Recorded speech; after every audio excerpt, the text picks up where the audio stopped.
komaj 3 mm velika, prosojne barve, ki se, ko se napije krvi, spremenijo rdeče rjavo. Je brez kril, zato ne leta, ampak hodi.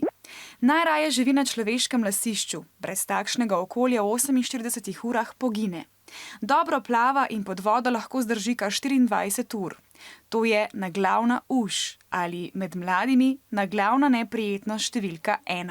Ni mi bilo prijeten, ko me je glava srbela. Pa vrat me je tudi malo srbel, pa lasišče. Ponavadi me kje za ušesita najbolj ali pa zadnji ali pa frfru. Naglavne uši se z enega lasišča na drugo sprehodijo, ko so glave v stiku, ali pa jih prenesemo z elastikami, sponkami, glavniki, kapami, slušalkami in podobnim.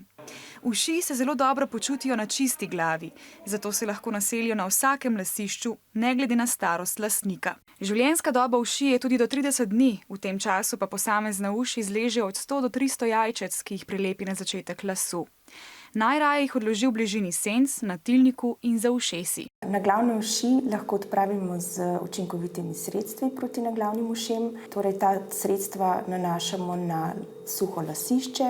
Postopek ponovimo čez 7 do 10 dni. Vsak dan medtem pa razčesujemo lase z gostim glavnikom.